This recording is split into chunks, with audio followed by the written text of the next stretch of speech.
Love cutting paper. All right. Ben, still, seriously, with these election results, why are you cutting them up now? Just love cutting paper. Hold on. Here we go. Love cutting paper, ladies and gentlemen. How's it going, everybody? We're live. Your Ben Joravsky show for Friday, November 6th is just moments away. But before we do that, let's thank these following unions for sponsoring our podcast. Unions like the International Brotherhood of Electrical Workers, Local 9, the International Union of Operating Engineers, Local 150 are sponsors, as well as our good friends at the Chicago Federation of Labor. Live stream chat, what is happening? Brianna, Frank, and Frank has sent our song of the day. Ben, your song of the day comes from one of your favorites, James Brown. It's I Feel Good. Oh, yeah. Yeah, I'm almost there, Frank. I'm almost there to positively feeling good, although if Lauren Underwood wins, this song will really go. I feel good. I knew that I would. Now I'm doing the little guitar. That's the guitar in the background. Sound like a turntable. Oh, now I'll do it like a turntable. I feel good. I knew that I would now. That's the bass. That's Bootsy Collins on bass. All right, off to a fine start. The Ben Joravsky Show starts now.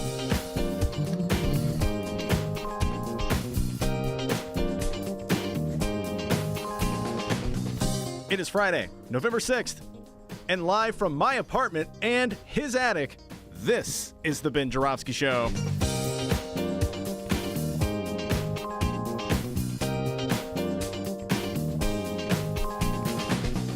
Today on the program, it's another Romana Rundown with Chicago Sun-Times editor, Romana Hussein.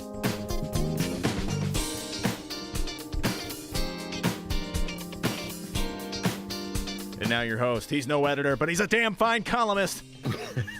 Chicago Reader columnist Ben Joravsky. Hello, everybody. Ben Joravsky here. We're calling this Thank You, Stacy Abrams Friday. And here's why.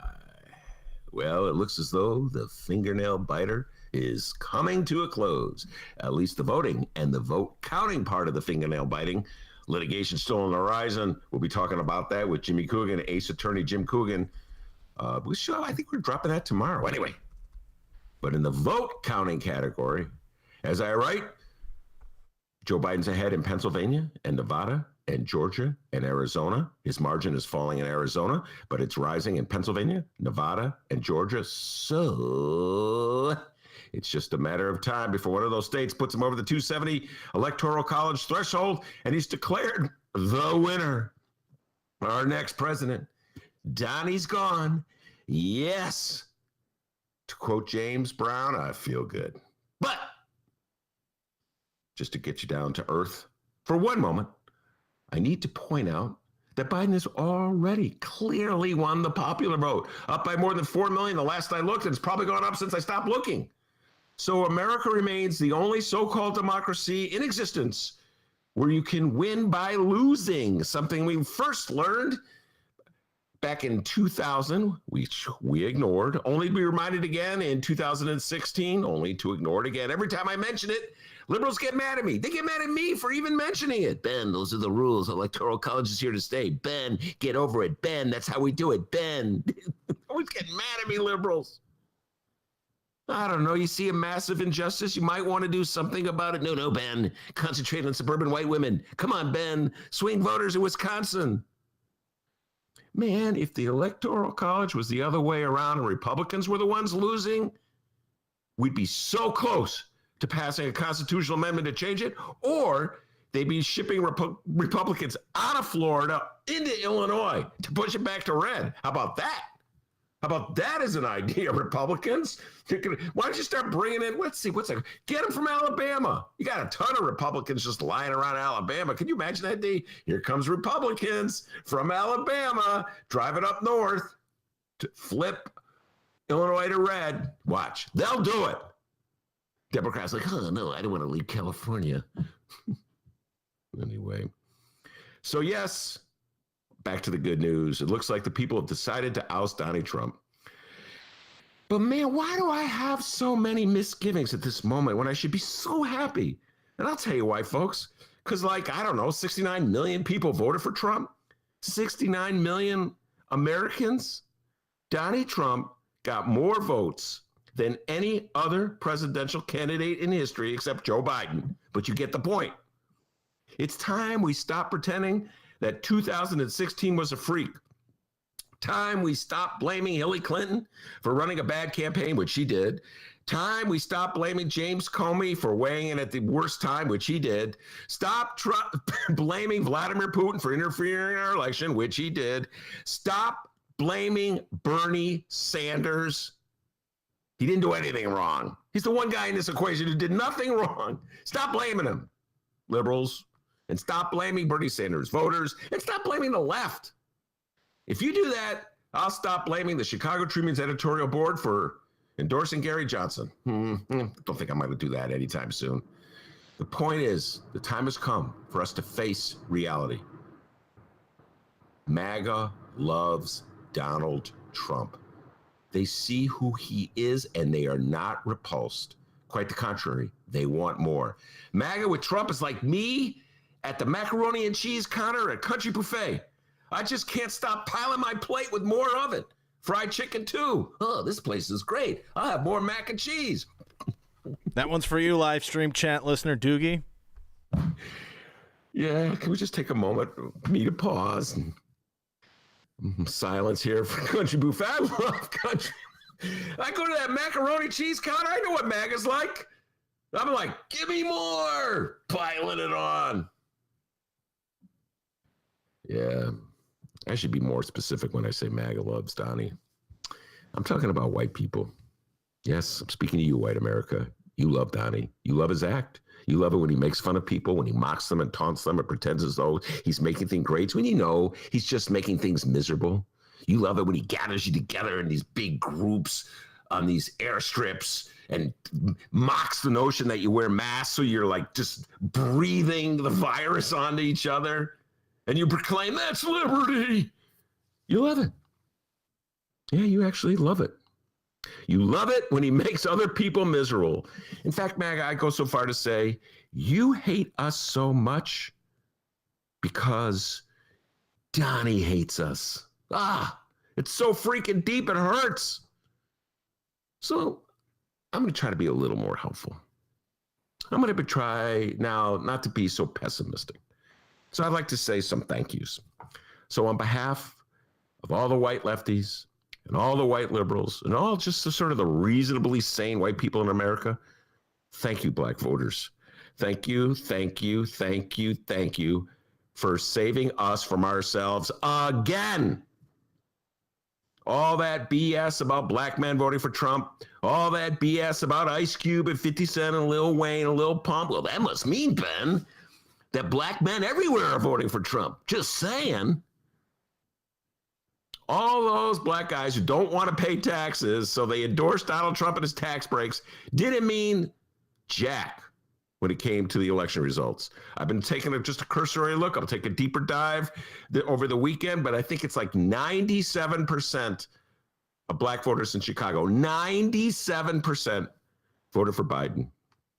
When I saw that outstanding vote coming out of Pennsylvania was in Philly, I knew it was over. Same thing in Georgia. And that's where I have to take this moment to thank Stacy Abrams. Stacy Abrams, you know this. They stole that gubernatorial election from you in 2018 by kicking black people off the rolls. What did Stacy Abrams do? She took a break. She licked her wounds, and then she went right back to work registering voters. I think, almost at the point, I'm not quite here yet. We're like, as a punishment for being so stupid, they should make white voters take a timeout for an election cycle. You don't get to vote for being so stupid. Sort of like my suggestion for pensioners on the northwest side of Chicago who voted against the fair tax because they don't like Pritzker or because they love Trump. Guys, what about your pension? Hello? Maybe you got to take a break because you're doing such a bad job. You just take like an election off, think about things a little bit. Maybe no. I guess that's not going to be too practical. Anyway, just want to thank you, Stacey Abrams. You stood on the shoulders of so many people who went before you. Dr. King, Rosa Parks, Fannie Lou Hamer. Never have so many owed so much to roughly 12% of our country's population? We got a great show today, everybody. Romana Hussein is here, and I just talked to her, D, before we went on air. She is fired up in a big way. Talking about the election that just went down, her thoughts and feelings about it. She shares some of the same feelings I do. Little misgivings about the 69 million who voted for Donnie. But let's look on the bright side, onward and upward. Romana Hussein will be here. We're talking politics, and, she'll have her recommendations, do a little Kim Fox talk, all kinds of good political talk before we do that. The young man from Alton. The man that Ice Cube fondly calls Dr. D with the news. It's not true. How's it going, everybody? I'm Dennis. Before we find out what's happening in Chicago and or Illinois for the fourth and final time this week, guys, we need to talk about this weekend's Benny J bonus interviews. We do them every weekend, everybody. They're available by 5 a.m. and wherever you download podcasts. Go look for them online right now. J-O-R-A, V as in victory, S-K-Y. We haven't spelled your last name in a while. It's a little wonky. So for those who are new to the show, J-O-R-A, V as in victory, S-K-Y. All right, here's this weekend's lineup on Saturday. It's the return of the ace attorney, the legal eagle, the one, the only, the cougar, Jim Coogan. We talked with him last night. Ben, give everybody a little preview of what to expect. Well, here's the great thing about Jim Coogan. The guy really does his homework before he comes on the show, or just knows his stuff anyway. And so we went through a case. We were working for the assumption that Biden was going to win.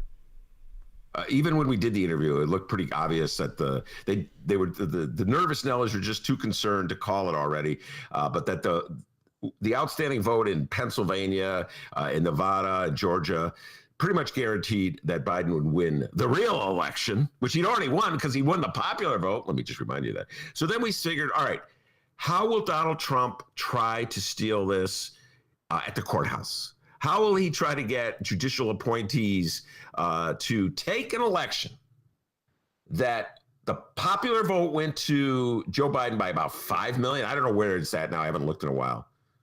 But pretty strong numbers. And take the Electoral College election that was for Biden as well. Try to figure out a way to take away votes from Biden, give votes to Trump at a great enough number that he wins. Right now, that's what they're trying to figure out. And it's some kind of face-saving, judicial, quasi-reasonable, legitimate, legalistic explanation. So we went through all the different claims that Trump would make, and then we started analyzing the Supreme Court as to whether they were false or. So it was a pretty interesting deep dive. Very dispassionate. I kept my cool and calm, D. I didn't go berserk and bananas as I'm known to do. I let Jim Coogan, our ace attorney, make the evaluations. And then we did a little riff at the very end about Judge Kilbride in Illinois and what that was all about. Yeah, I really didn't pay nearly enough attention to that debacle, but he explains what's at stake if the Republican seize control of the Illinois State Supreme Court. So, really fascinating, dispassionate discussion from the great, the legendary Jim Coogan. All right, and on the road to 270, it's 264 Joe Biden, 214 Donald Trump. Live stream chat, weigh in. When do you think we find out? Tomorrow? Sunday? Tonight? When do we find out who wins this thing? Ben, when are you calling it? When do you say we finally get the final results here? Well, that's a good question. They're so nervous. They're so Nelly. I'd say Sunday? Tomorrow morning. No, I say tomorrow morning. I'll wake up and people, woo! They're just holding. Pennsylvania's going to put them over the top. But I say tomorrow morning, and then of course the lawsuits start getting filing lawsuits. Yeah, I'm going the long game. I say Thanksgiving. How about that, huh? I don't think they'll be still counting votes by Thanksgiving. I think the litigation definitely would. Oh my God, the litigation could be going at Christmas. Donnie still, come on! I put you on the court, Kavanaugh. You bum. Live stream chat, weigh in with your thoughts here on when do you think this thing will finally be called once and for all, and we'll read your comments later on. Sorry, Ben.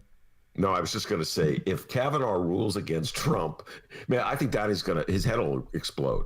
I put you on that. Was it for me, you wouldn't have been on there. You rule against me? No, he's got to do like it suddenly turned into his inner Marlon Brando. I don't get this. I put you on there. That's the worst one. Guys, I'm not even going there. That's the worst Marlon Brando. That was pretty bad. That was pretty bad. I'm not even going. D, I started it. I go, not doing my Godfather imitation. I love you, Dennis. Dennis, I don't understand. By the way, we haven't heard the old Bill Clinton in a while. Let's hear that. That's probably your best one. Oh God, I love Dr. D. Dr. D. Yeah. You know, Donald Trump. Whoa. Come on, Donnie. You got to give it up. You got to let it go. I hope you. Brett Kavanaugh. Hillary. There it was, guys. Ben Joravsky's Bill Clinton impression. Stellar stuff. Still your best one yet. I can do the Trump. For some reason, I hear the Trumpocrat guy. I don't know. I'm a Trumpocrat. Yeah. Oh. Every now I'm trying to do Clinton. All of a sudden, The Godfather comes out. It's like haywire. You know what I'm saying to you? I'm trying to do all these impressions. Yeah, I think we're just ready for the weekend. I think that's honestly what's going on. Isn't there a song, Ready for the Weekend? Isn't that a song? Everybody's working for the weekend, I think you're talking about. Oh, my God, you're good. You're good. No, you're good. Who sings that song? Farner? Farner? F-A-R-N-E-R? Farner? Yes. No, I don't. Farner? I'm not sure. I'll find maybe Eddie Money. I believe maybe. I don't know. Eddie Money. Maybe. I don't know. Live stream chat. Wait, I don't want to look it up. All right. Speaking of the live stream chat, here is Steven's prediction of when this thing gets called. January 20th. So, who was it? Somebody. When we were talking about this, I'm losing track. I've had so many conversations. Like, what if Donald Trump doesn't leave the White House? There's that. You know, that's, I guess, what Steven's getting at. Who is it that asked me? What if he doesn't leave the White House?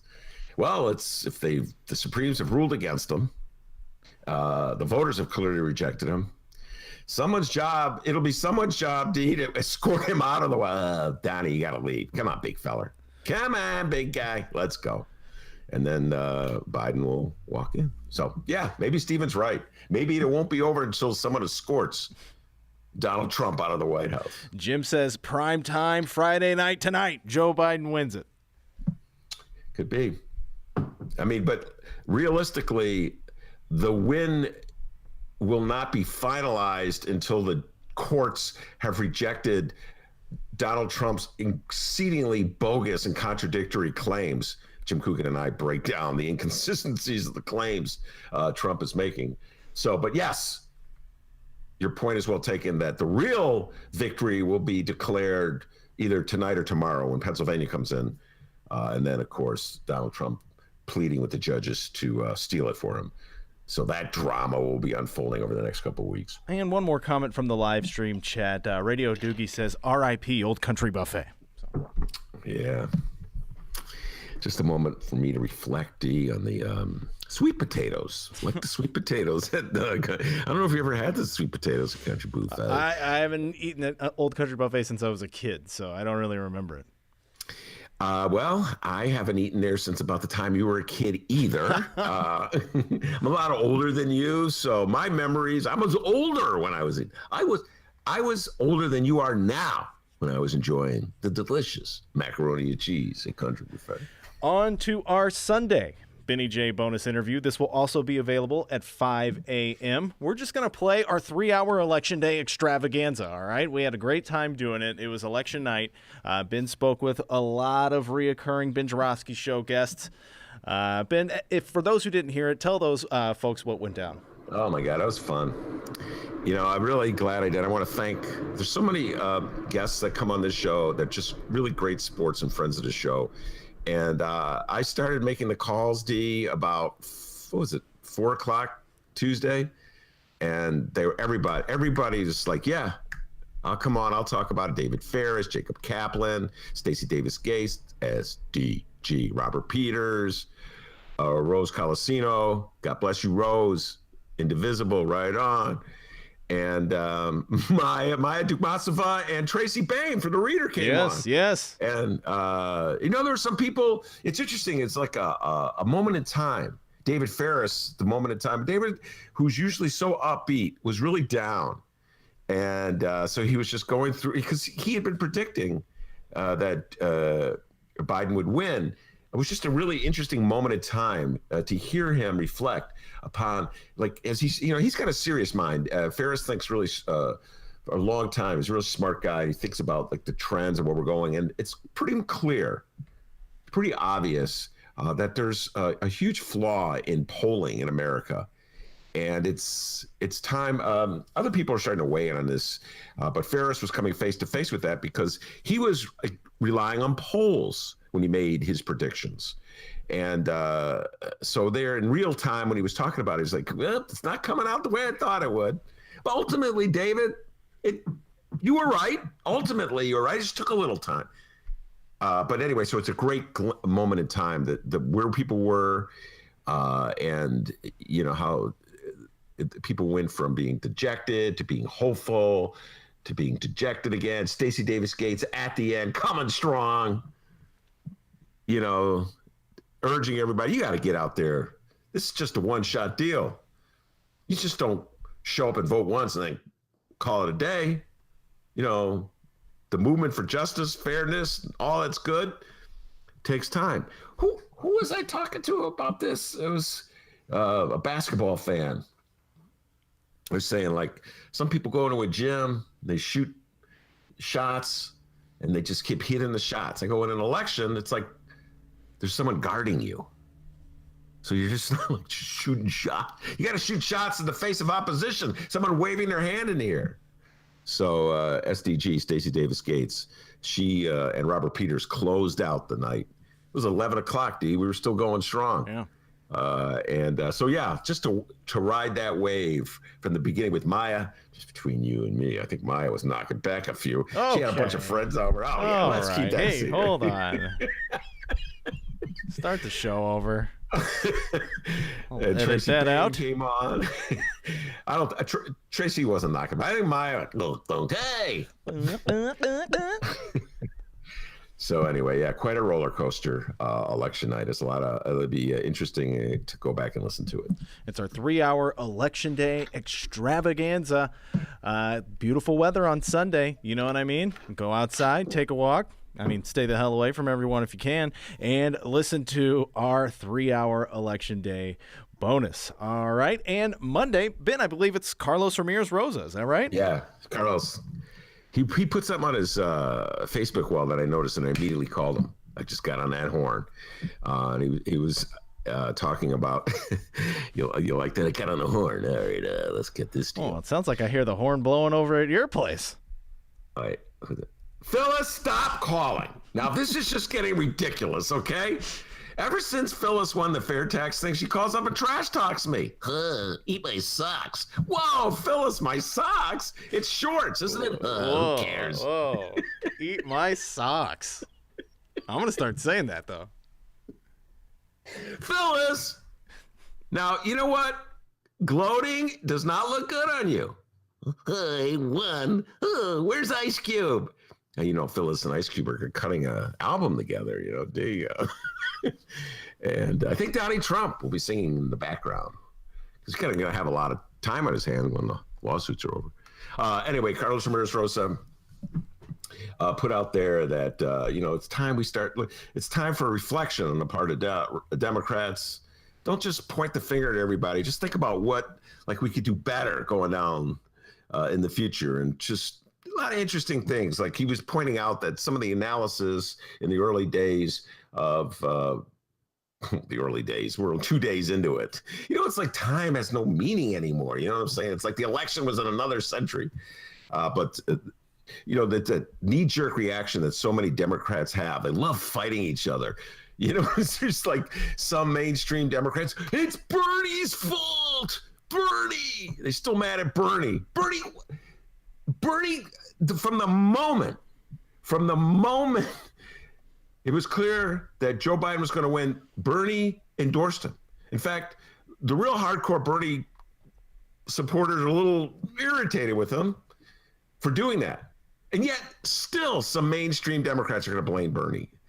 And they're like, don't mention democratic socialism again, and don't talk about defunding the police. And so it's just, can we just think about things, really ponder? Give a moment to reflect. So Carlos and I will be reflecting. And we'll be having a good political. Carlos Ramirez Rosa, young guy, D, young feller, but he knows his stuff. So I'm looking forward to that conversation. All right, tune in to hear some good reflection on our Monday Benny J bonus interview. That'll be available at 5 a.m. as well at wherever you download your favorite podcasts. Okay, it's time for the local news. Yes, there's still a giant bus waiting outside for our Democratic Illinois House Speaker Michael Madigan to be thrown directly under. And it looks like we have a couple of new passengers boarding on. Yes, the election is over, and Illinois Democrats are finally ready to come across the aisle a bit and spill the beans. Okay, we admit it. Mike Madigan's pretty greasy, and he's got to go. That is correct. Wait, is that DB? Yeah, it was Darren DB Bailey. weighing in? That was Darren Bailey. DB's like, please don't leave. Are you kidding me? Please stay, Mad Dog. Now, we saw this coming over the summer, though, when utility bigwigs ComEd admitted to arranging jobs, contracts, and payoffs to Mike Madigan Associates. It was our theme of the summer, Madigan Gate. Quite a few Democratic politicians in Illinois spoke out and called for the resignation of Mike Madigan. I guess we'll call those the ones with functioning ears and eyeballs. Good line. By the way, they're all on the bus too, guys. They've been waiting for this damn thing to take off since July. Isn't that right, Ben Joravsky? Yes. My goodness. I have flip-flopped so many times on Michael Joseph Madigan. I have absolutely no idea where I am right now.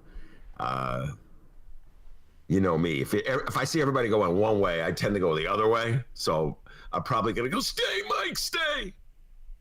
But the reality is that Michael Joseph Madigan should have left the scene as soon as J.B. Pritzker was elected governor, in my humble opinion, upon reflection. All kidding aside. You know, I appreciate Michael Joseph Madigan so much for standing tough those 4 years of Bruce Rauner.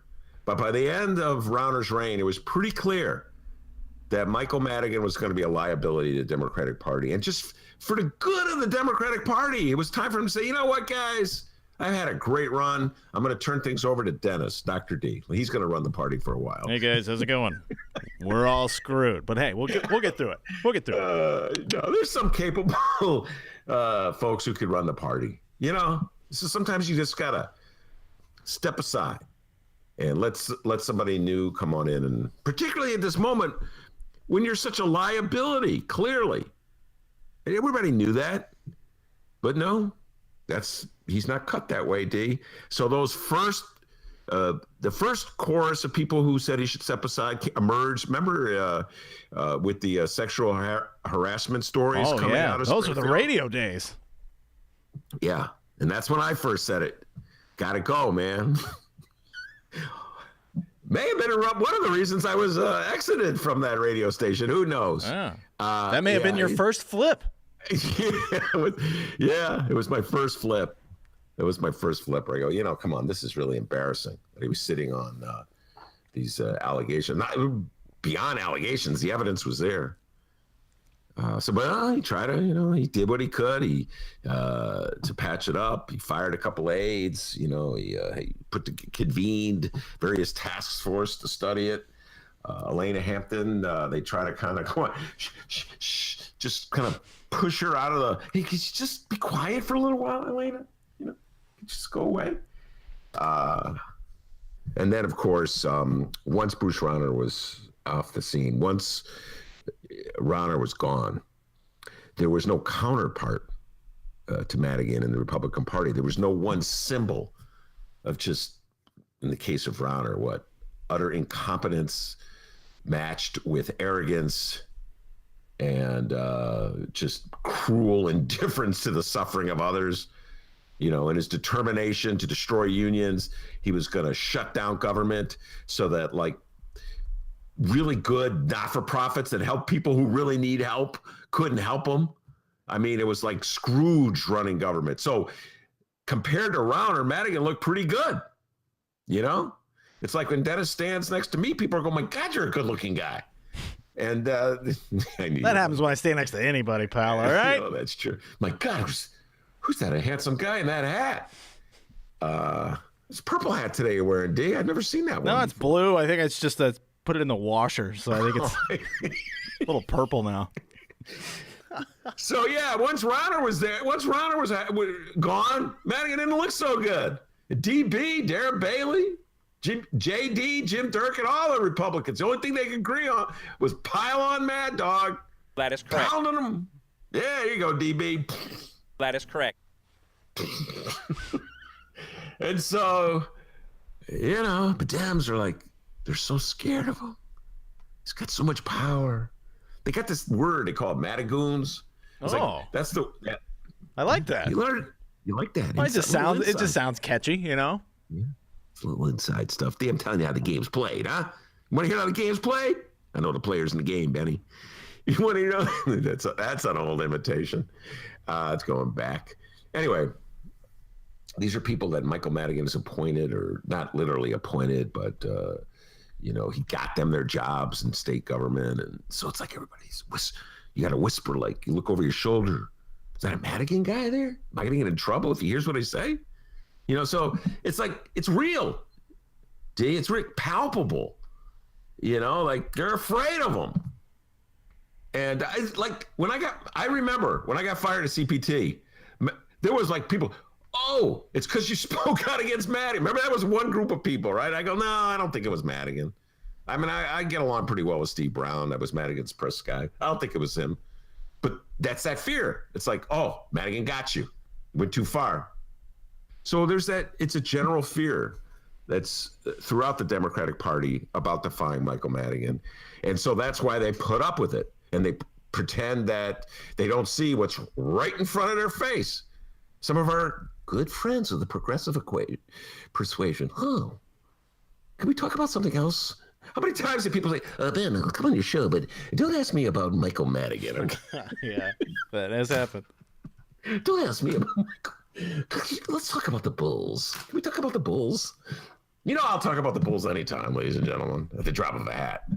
So, yeah, people are scared of him, D. There were a few brave souls. KC, Kelly Cassidy, I see you, who boarded the bus early. But most of them are like, not gonna do that. My beloved Democrats.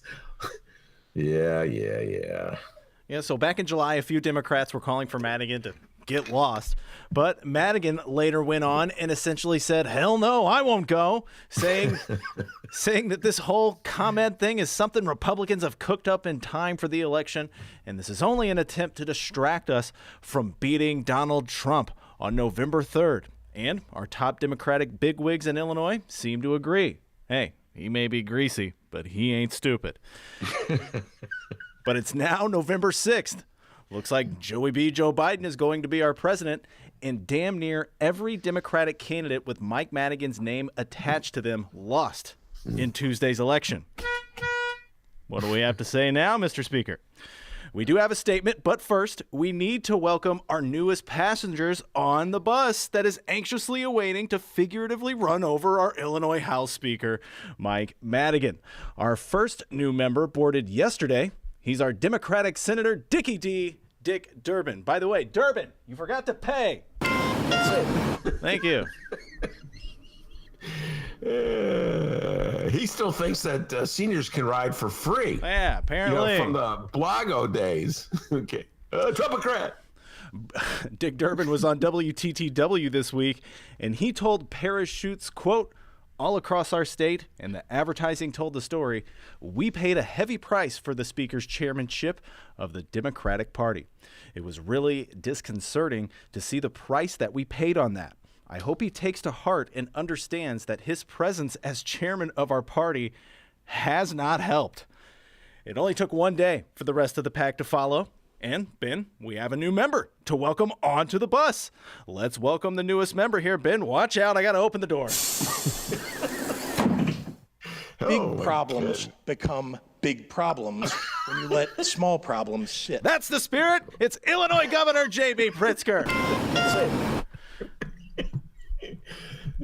Governor Pritzker on Thursday said that Illinois House Speaker Michael Madigan should step down as only chairman of the state Democratic Party, agreeing with the state's senior U.S. senator that the longtime political power broker's implication in a federal bribery investigation hurt Democrats in Tuesday's election.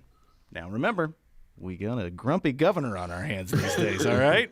His fair tax proposal did not pass on Tuesday, and quite frankly, he's looking for someone or something to blame at the moment.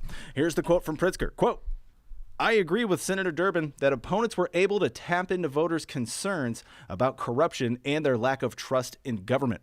The Republicans and the billionaires that sided with them were able to use the speaker as their foil, and that hurt our state's ability to get things done. When asked if that meant he supported new party leadership, J.B. Pritzker said, yes. Okay. Wow. Well, first of all, the two elections that they're alluding to, the two most important ones, I would say, are the fair tax and Judge Kilbride. And I talk with Jim Coogan. If you want to get a really good lowdown on what that Judge Kilbride election was all about, I urge everybody to check out my interview with Coogan. Judge Kilbride is a Democratic judge on the Supreme Court. He was up for retention. He needed 60% to be retained. Kenny G and the other Republican gazillionaires in the state kicked in enough money to run an exceedingly unfair campaign against him, but that's politics, folks. There's nothing fair about it, in which they literally tied him to Michael Joseph Madigan. And yes, Michael Madigan is exceedingly unpopular in the state of Illinois, particularly outside of Chicago. Even in Chicago, like, Democrats are a little queasy about him.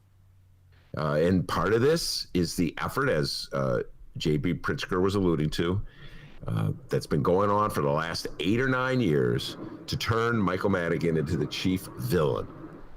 Michael Madigan, as I said many times, does not help his cause with his I'm staying behind the scenes, I don't speak, I only eat apples for lunch routine. He should have, in my opinion, if he wanted to stay on, if he was determined to stay on, he should have stood up and fought. He should have taken a page from MAGA. Been him a little more like Trump. I know remember yesterday I was drinking the MAGA Kool-Aid, D? It was a bitter brew. But, yeah, I should have done it. Should have fought for himself. He should have defended himself. He shouldn't have just, hid away from the public and depended on Steve Brown and other press spokesmen to speak up for him. No. Should have gone on TV shows and radio shows. You should have declared, this is who I am. This is what I stand for. This is why I do it.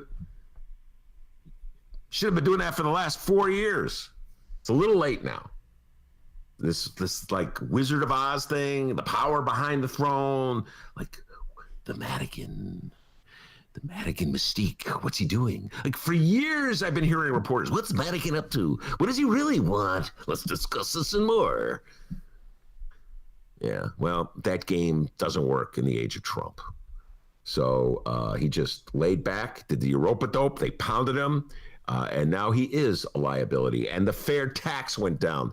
The debacle about the fair tax initiative, the more I think about it, the more irritated I get. It was so simple. Why should Dennis and Ben and all the rest of you broke people out there pay the same tax rate as the owner of the Cubs? Who was it that came on the show and said that? Robert Peters? Robert Peters, yeah. Make Robert Peters the chairman of the Democratic Party. Pride and joy of Hyde Park, Mount Carmel High School. So he said it. And the moment Dennis and I looked at each other like, yeah, that makes sense. Dems, it's fair. Let's be fair. The system's not fair to anybody. Fair.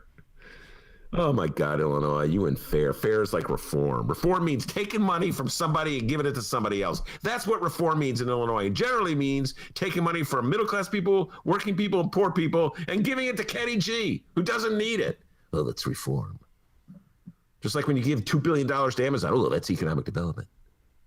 So, yeah, the Fair Tax Initiative was a debacle. And part of the reason is because the elected officials, the Democratic elected officials, realized that if they were to loudly champion it, it would hurt it. That was number one. Number two, many of them were cowards, and they didn't want to endorse publicly a tax hike. They didn't want to be blamed from it. They didn't want to be blamed for it. So it was a combination of thinking they would hurt it and a combination of thinking that it would hurt them, and they largely ignored the issue. They left it to a group of community activists and lefties to push it. And so I'm not surprised that it went down to defeat. And Michael Madigan is a part of all that. I mean, before I was cheering him on for standing up for unions against Rauner, he was the one who was not advancing the cause of tax equity in Illinois. He was the one who was stifling it because he didn't want it to hurt his caucus members. We all know what was going on. So, yeah. JB's he's a little grumpy right now, D. I mean, I don't blame him. He put his neck on the line. He put money up for it. He didn't run the greatest campaign. I acknowledge that. But at least he was there. At least he tied it to himself. The others like, oh, I'm sorry, JB. You're alone in that one, JB. Democratic Party in Illinois, I don't know. Reflection time. Come join me and Carlos as we do reflection time. What do you stand? What do you believe in? Like, what are your values?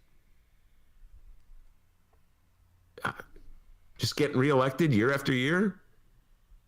So yeah, now Mike Madigan's the pinata. They all want to bash. Oh, let's blame everything on Michael Madigan. Let's always get a scapegoat. Well, that's here comes another flip flop, D. Here I go again. You know, if they're all running that way, I'm going the other way. Okay, so you are for Madigan. Stay put. I can't remember. Maybe by the end of this newscast, I could be flipping again. Well, we do have one more passenger to welcome onto the bus. The bus that we're anxiously awaiting to figuratively throw Speaker Madigan under. Ben, watch out. It's Illinois Senator Tammy Duckworth. That's it. Just hours after Pritzker's statement, Senator Tammy Duckworth echoed Durbin's and Pritzker's concerns and took it a step further in calling for Madigan to step down from his two leadership roles, not just the one Pritzker was talking about. Duckworth says both party chair and House Speaker. Duckworth said the federal investigation swirling around the Southwest Side Democrat is, quote, an unnecessary distraction, and the party should, quote, consider new leadership. Now, I have Madigan's response, but first, Ben, tell us your thoughts here. Pritzker, Durbin, and Duckworth all calling for the resignation. Any surprise on Duckworth? No. Let me put it to this way. The three people, think about this, D. They're, first of all, let's think what they have in common. One, they're statewide. All right? Now, Durbin's a little safe because he's got another 6 years, but they're statewide. That means they have to get the votes out of Diber country. Our good friend Bob Diber, by the way, gubernatorial candidate from Madison County. Should have voted for him. Anyway, neither here nor there. They have to get votes from Diber country, from Trump country. So they're more vulnerable. You know, like even Kelly Cassidy. She's not going to suffer. She's in a really liberal, lefty, progressive district. So folks there aren't going to turn against her because of Madigan. But, you know, you're running statewide, you got that concern. Secondly, having said that, they're independent enough. They have name recognition. They have the ability to raise money. Like Tammy Duckworth's profile really rose this summer, D, as you recall, when Biden was considering naming her as his running mate. So she has the ability to run without Madigan's support and win without Madigan's support, and nobody will be challenging her in the Democratic primary from Madigan's forces. You know, a lot of Dems are like, I can't say anything, and Madigan will run someone against me. That was always a fear in the past. The three of them, Pritzker, Durbin, and Duckworth, don't have to worry about that. So I'm not surprised. I mean, it's a little late in coming. Might have wanted to hear this. Could have been helpful back in 2018 with maybe a quiet phone call. I mean, this goes back so long. I mean, I know some of my younger listeners, but Lisa Madigan, who was Michael Madigan's daughter, exceedingly popular politician, had to give up her ambitions for governor because Michael Madigan wouldn't step down as House Speaker. He couldn't have two Madigans. You know what I'm saying? Like Speaker Madigan and his daughter, Governor Madigan. And so who backed off? Lisa Madigan. She was very popular in this state. And so this has been going on a long time with Democrats in the state of Illinois. So now, all right, three people who have really well protected, they're acting like it's, wow, such a brave move. No, Tammy Duckworth has nothing to worry about by speaking out against Madigan. So no, D, I'm not surprised that it's these three. You get what I'm saying? These three would be the ones. If you're like a state rep and you're running in a district where you need all the help you can get, well, maybe maybe you'll be a little more reluctant to speak out against Madigan. But these are three very powerful politicians in the state of Illinois. So I'm not surprised. All right, on to Mike Madigan's response.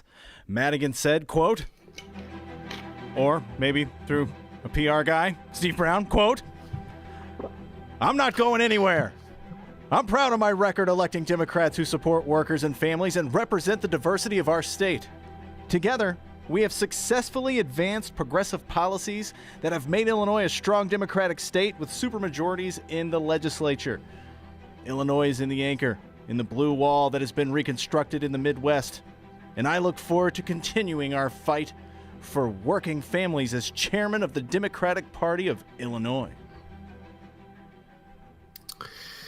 And that was a statement issued by Steve Brown, my good friend Steve Brown. Is that correct, D? Yeah, I believe so. More than likely, right? Yeah. I mean, in other words, it wasn't Michael Joseph Madigan himself. Like, you couldn't push a button and we would hear Michael Madigan say it. No, I don't have that, no. Like, right now, for better or worse, mostly worse, all worse, if we wanted to hear Donald Trump's defense of his insanity, you could push a button and we would hear, no collusion. They're all liars. That's a terrible Trump imitation. I don't know what's gotten into me today. Like, the imitations are not there. You could push that button. But push the button for Madigan. No button to push for Madigan. He doesn't talk. He hides behind. He's the Wizard of Oz. Why should people stand with you if you won't stand for yourself?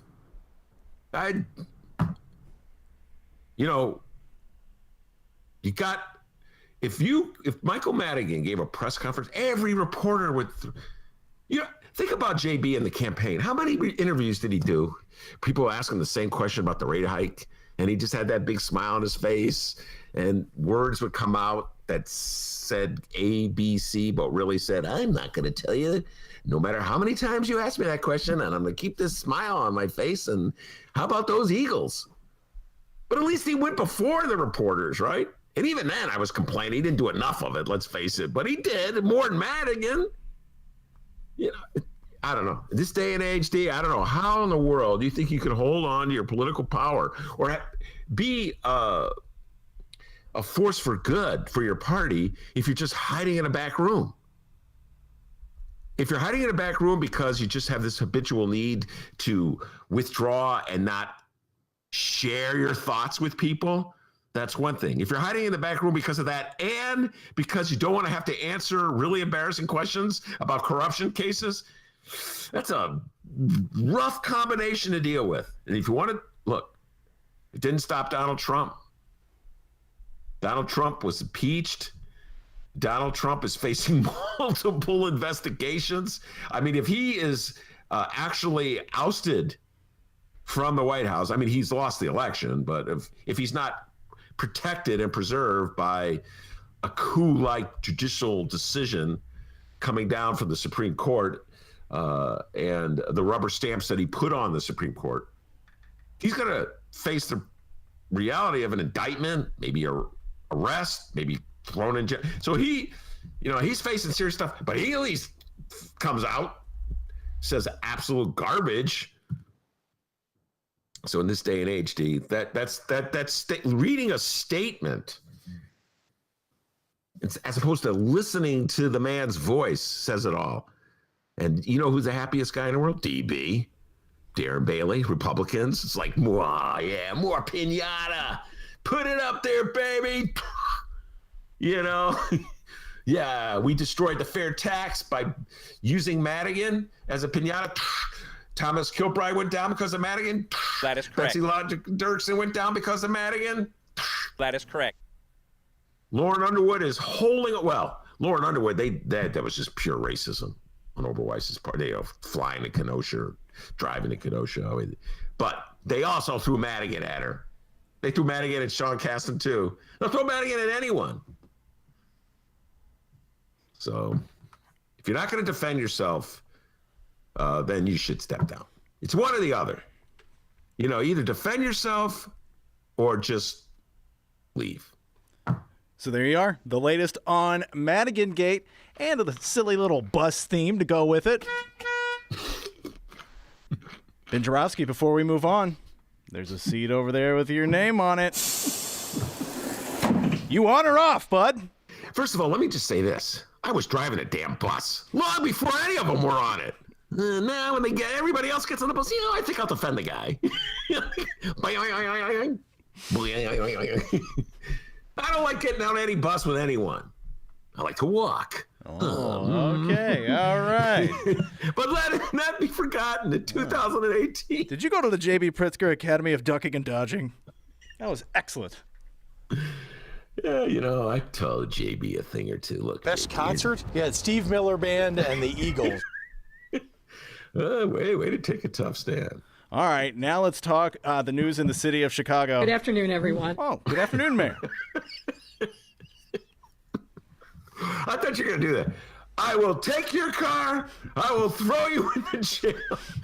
I haven't thought about Lori Lightfoot in a while, D. What's the latest? Well, no public event scheduled for Mayor Lightfoot this afternoon, but the following comes from the Chicago Sun-Times and Nadir Issa. The headline reads, Lightfoot confident CPS can safely move forward with in-person learning despite huge spike in COVID-19 cases. City officials said Thursday they feel comfortable moving forward and planning for a phased-in return to Chicago public schools classrooms despite a dramatic rise in COVID-19 infections that has pushed the city and state to record-high virus speed. Mayor Lightfoot and City Health Commissioner Dr. Allison Arwady painted a grim picture of the city's pandemic outlook at a news briefing on Thursday, saying the situation is worse today than it was in the darkest days in the spring. Even so, Lightfoot and Arwady said they remain confident they can safely send students and teachers back to schools when the time is appropriate. The district announced plans last month to send preschool and some special education students back to classrooms sometime during the second academic quarter that starts Monday, but no return is expected next week. Neither the mayor nor Arwady would set a date for a potential return. All right. Wow. That seems like these conversations about going back to school in the middle of the pandemic seem like ancient. You know what I'm saying, Dave? We've been talking about the presidential elections for so long and Mad Dog and fair tax, et cetera, so forth. Come on, the good old days. Pandemic conversations.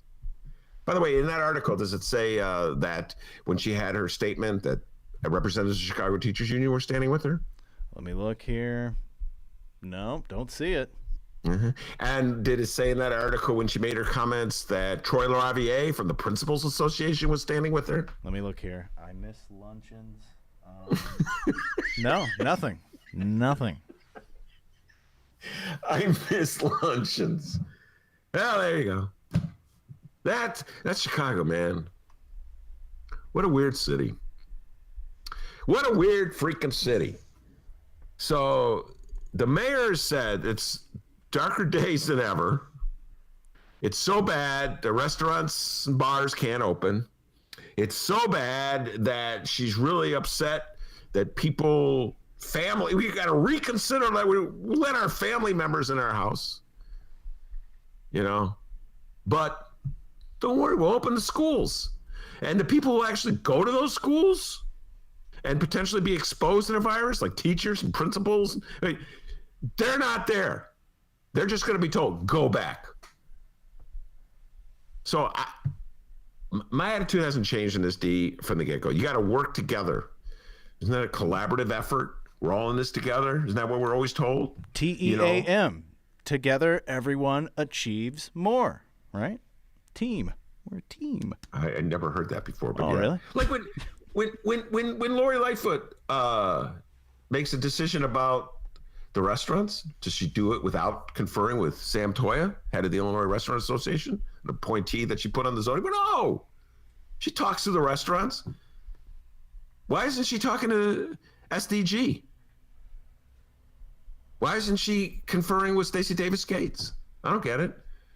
Like, there's something weird about Chicago politics. It's just, of course, a city we're permanently divided.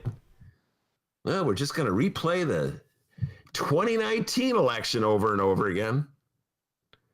So, yeah.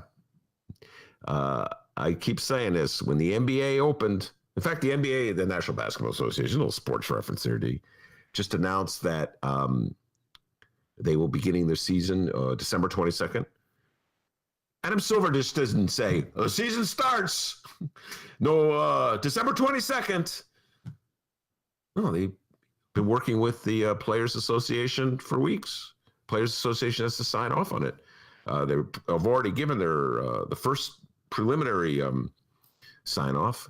So I just don't understand why we don't have the same sense of camaraderie here in Chicago. Permanent enemies. And then you got the Tribune weighing in. Whatever you do, Mayor Lightfoot, do not listen to the teachers union. What a weird attitude we have in Chicago. And I know where the Tribune's coming from.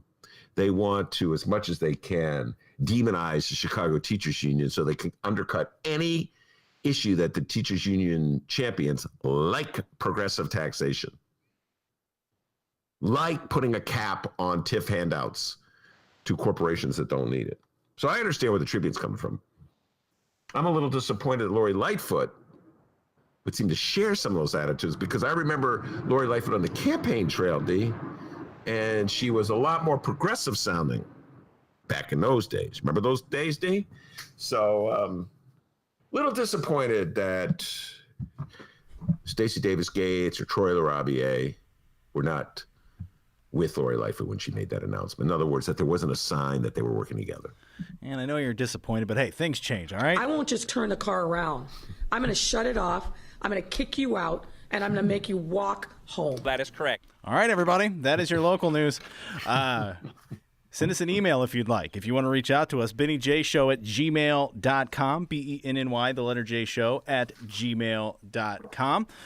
Leave your name and where you're from if you'd like us to read it on the show. That'd be very helpful, and we'll try our best to do that. You can call us, leave us a voicemail. We played Doogie's voicemail yesterday. We're waiting to play more. 708-658-4788. The number again, 708-658-4788. And you can always find us online at Benny J Show, BENNY, the letter J Show.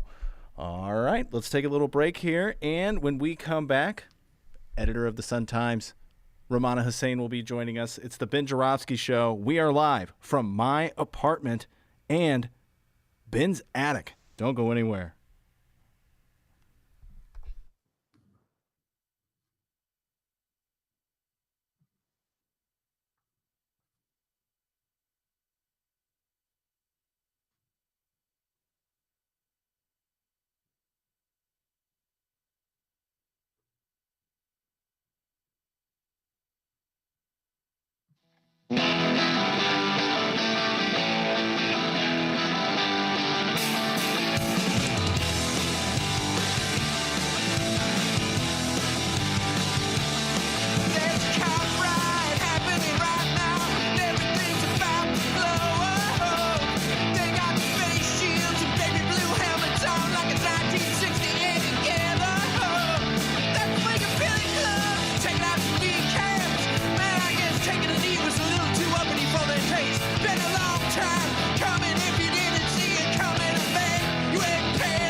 10,000, 20,000, 30,000, I don't know. Better what you counting.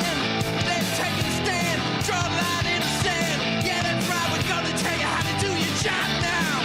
That's the fine line between safety and liberty. And it zigzags all over the map like a cancer. You can figure out a way to fix the history. Either way, it's already moving on past you. What are we doing now? What are you thinking about? What are we doing now? Now we've reached the new road. That is correct. What are we doing now? What are you thinking about? What are you doing now? Now we've reached a new low, a new low, a new low, a new low, a new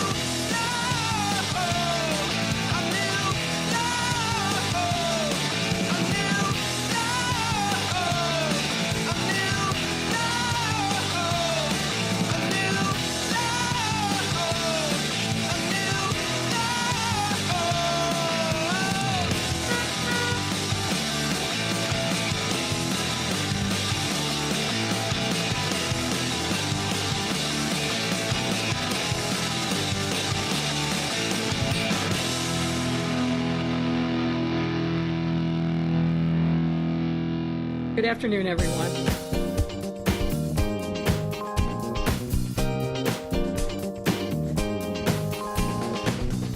Hour number 2 of your Ben Joravsky Show is brought to you in part by the International Brotherhood of Electrical Workers, Local 9, the International Union of Operating Engineers, Local 150, and the Chicago Federation of Labor. Benny J, take it away. Every Friday, Romana Hussein, editor-columnist, Chicago Sun-Times, joins us. She's been joining us every Friday for as long as we've been here. Romana, first of all, welcome back. Welcome back, Cotter. Hi, how are you guys? Hanging in there. And let me tell you something. I wish we were recording my pre-show planning phone conversation with Romana because she was on fire.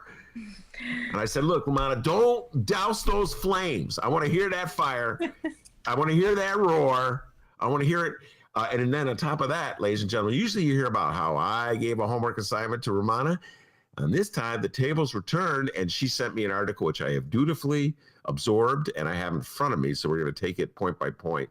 It's a breakdown by ethnicity, race, gender, income, about who voted for Donnie Trump and who voted for Biden. And just a summation is white people. Whew, not a good night for white people. All right, let's just start with the most general reaction that you have, Romana, to what went down on Tuesday. Go ahead.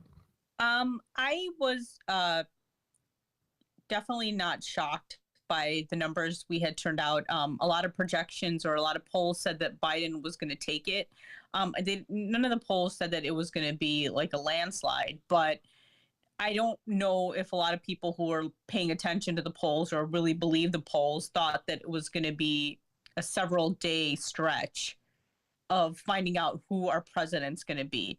So I wasn't shocked. I really thought, I as I mentioned to you before, I know that there was a lot more Trump support than people had expressed. I mean, just anecdotally, wherever I saw Trump signs, I felt like compared to 2016, the signs got bigger and more bold.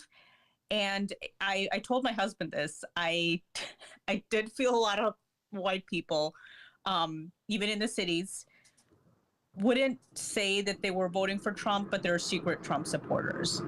I really do believe that. And, you know, obviously there's other people who voted for Trump, but I do think there was a lot other people, including people of color, but I do think there was a lot of white people who don't want to say it openly, but they were going to support Trump when they went to the polls.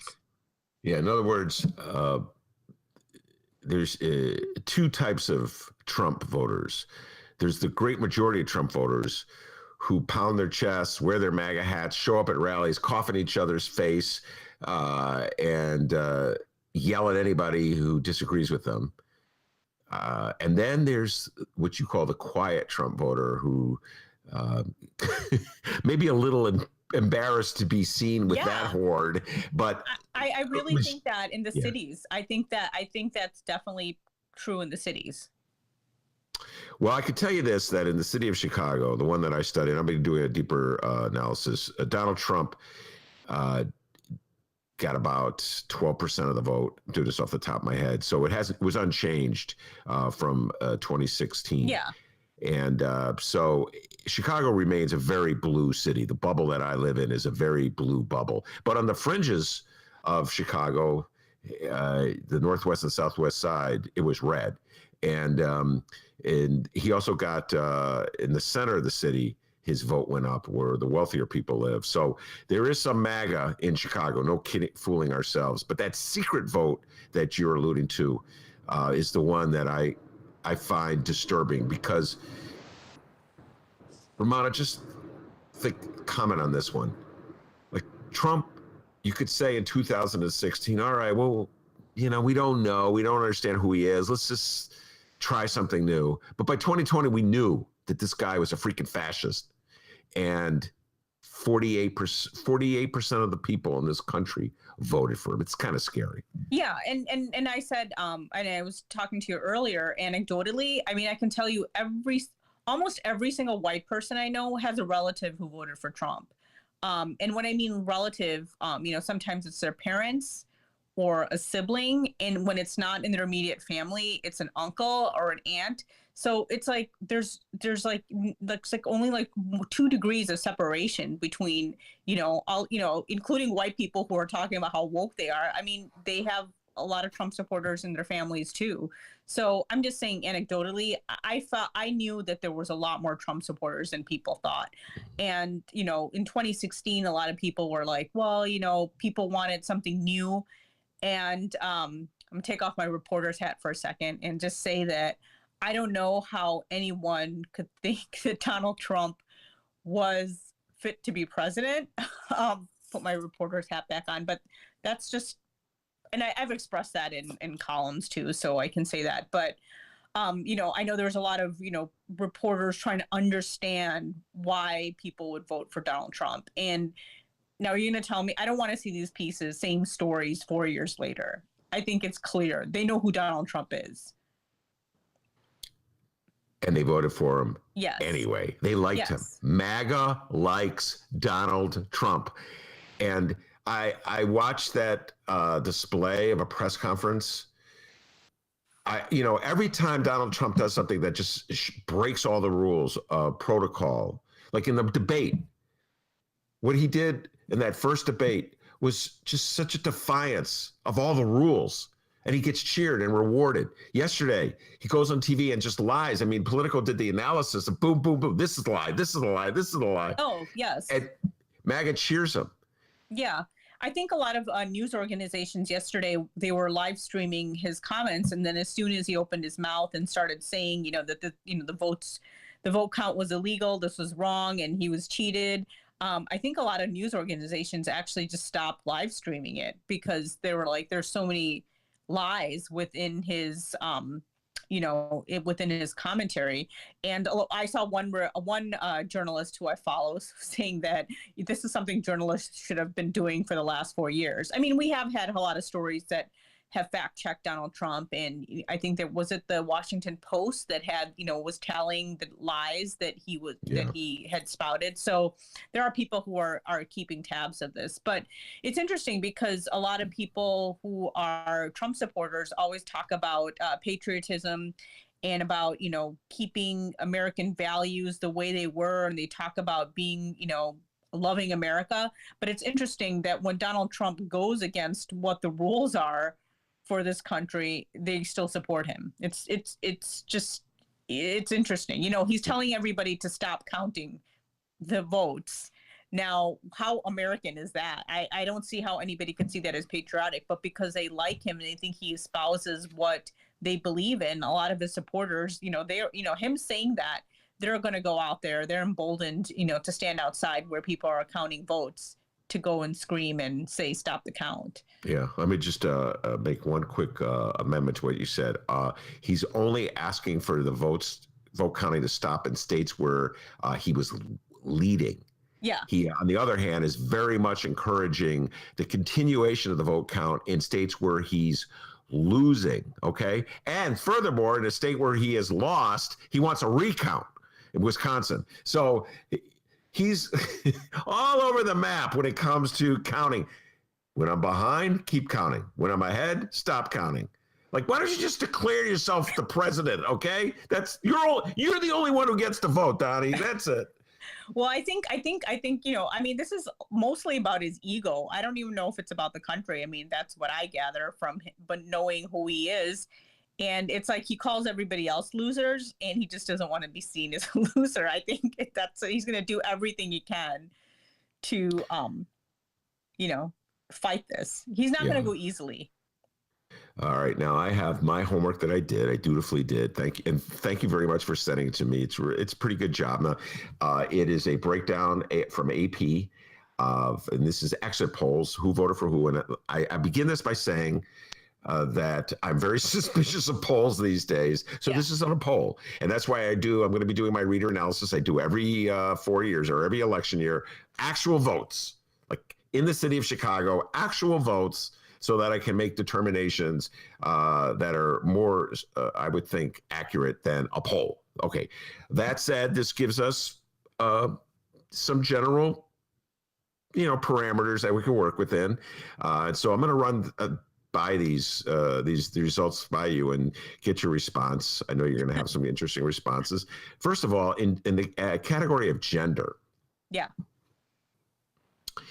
52% of men voted for Donald Trump. This is just everyone. Yeah. Black men, white men, Asian American men. Oh, men. Okay. 52% voted for Donnie. They love him. And among women, 55% voted for Joe Biden. So the gender gap continues. Romana, your general thoughts on that? Yeah, I mean, it's not that big of a gap, right? But at the same time, I was listening to a podcast a few minutes ago before I started my workday while I was on my run, and they said that Donald Trump in general appeals to men more because of his, just a swag. I guess you would call it swagger, or his perceived macho-ness. Mm-hmm. So they were talking to some professors were saying all across the board, Trump has always appealed more to men. It didn't matter on the race. Like every racial category, there was always more men from each group that supported Donald Trump. Yeah, it's really a bizarre subset of existence that I have to ponder a little bit. Yeah. How you feel more macho because it's like a manly thing to do, to make fun of people, to taunt them and tease them and appeal to racial animosity somehow or other. That's macho and manly. Got to really rethink America. What is macho and manly? Just throwing that out there as a suggestion. And also, I think it underscores the fact that misogyny was working against Hillary Clinton. I think it's about time we came face to face with that America.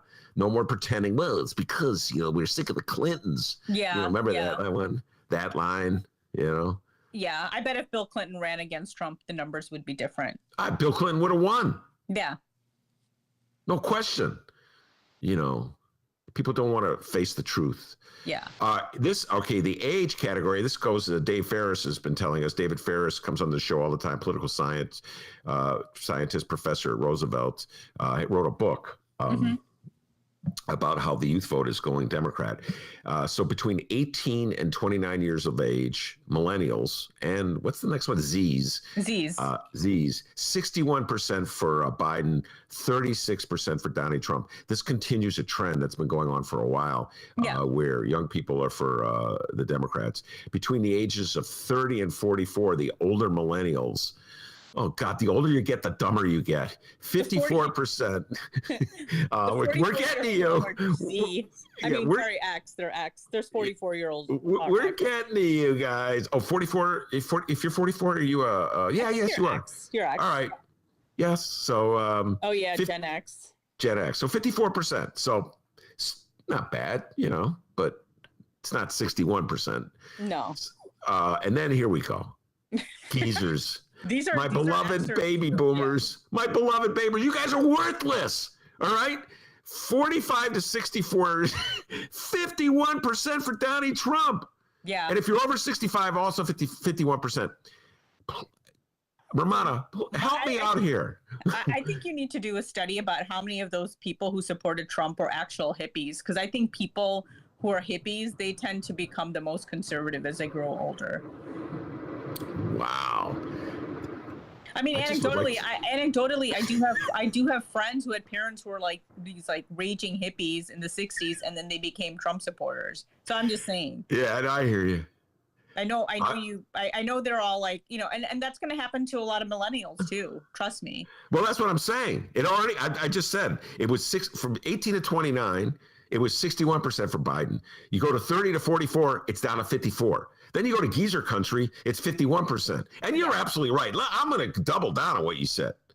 It's always the people who are most vocal and act like they're the most lefty. They're the ones who turn into the most conservatives. That's what I've seen anecdotally. Well, I could tell you about baby boomers. It's not going to be my parents. That's what I'm saying. No, but the baby boomers who were in the streets protesting the Vietnam War, many of them, as soon as that draft was over and they weren't exposed, suddenly they were voting for Reagan. Well, Ben, you know, I like his stance on taxation.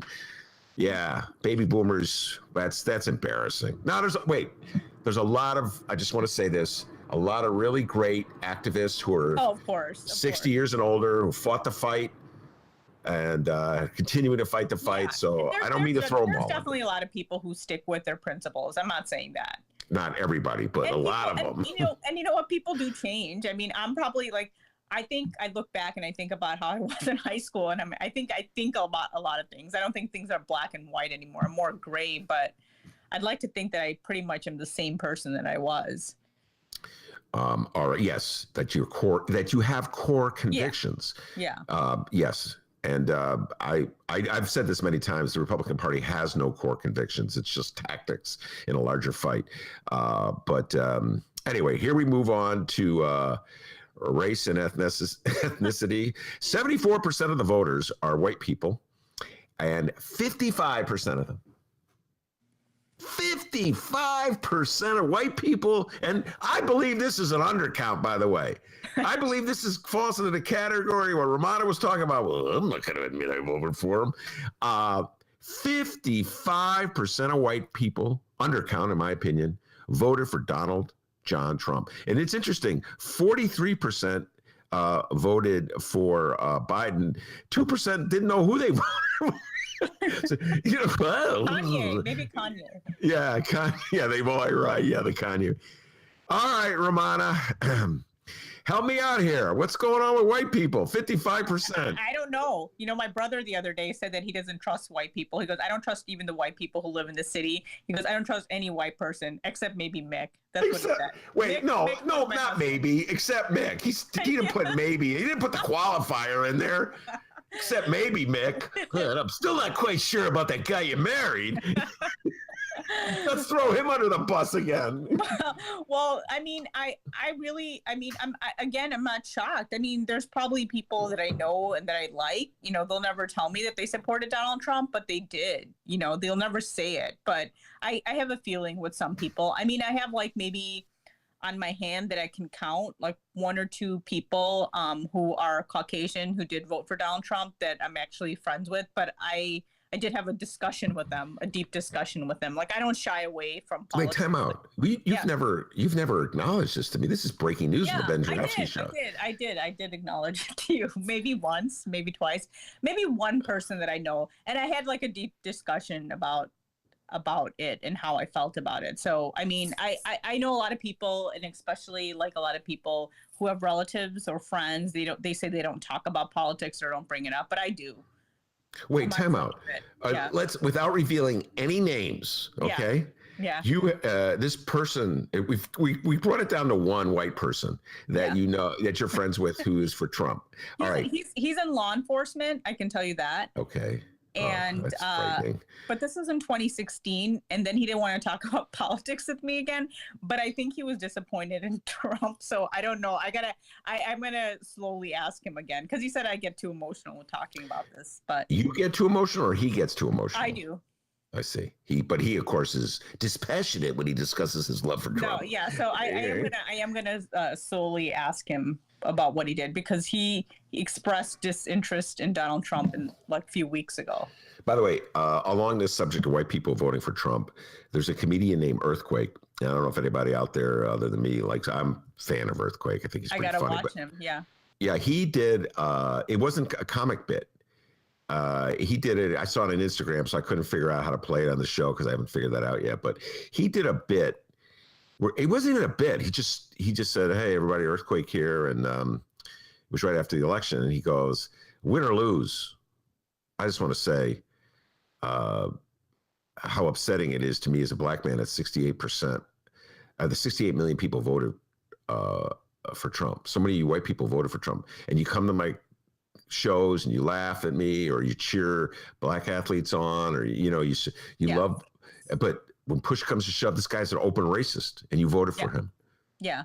Well, a lot of people who are okay with racism or like turn blinders to it, when they look at they're okay with African Americans performing, playing sports for them or singing for them, but they don't want, it's like they separate that from what the real treatment of African Americans is. Like, they don't want a black person in power.